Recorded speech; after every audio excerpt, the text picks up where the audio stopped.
Halo teman-teman, hari ini kita bahas salah satu istilah yang sering banget muncul di hukum pidana, yaitu mens rea. Tapi, apa sebenarnya maknanya? Dan kenapa dua tokoh besar di Indonesia berdebat panas soal ini? Mari kita bahas. Apa itu mens rea? Mens rea adalah istilah Latin, artinya niat jahat atau niat batin. Tapi niat ini nggak sesimpel mau jahat atau enggak ya.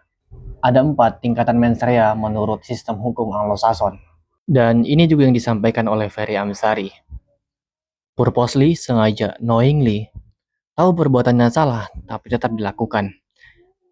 Recklessly, nekat walau sadar resikonya. Dan yang terakhir ada negligent, lalai, nggak sadar, tapi tetap menyebabkan akibat hukum.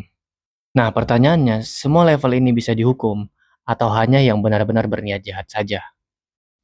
Menurut Ferry Amsari, mens rea itu wajib dibuktikan. Kalau nggak ada niat jahat atau kesengajaan yang terbukti secara hukum, orang nggak boleh dihukum.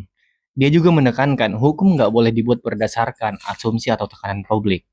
Apalagi kata Ferry, kalau kita sembarangan pakai istilah Belanda atau Inggris tapi nggak ngerti konteksnya, itu berbahaya.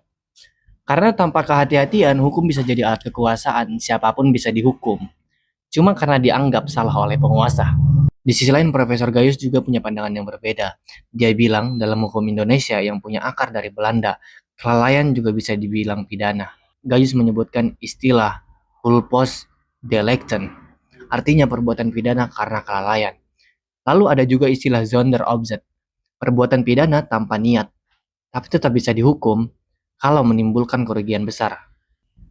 Intinya kata Gayus, tujuan hukum itu bukan cuma cari niat jahat, tapi melindungi masyarakat dari akibat buruk sebuah perbuatan.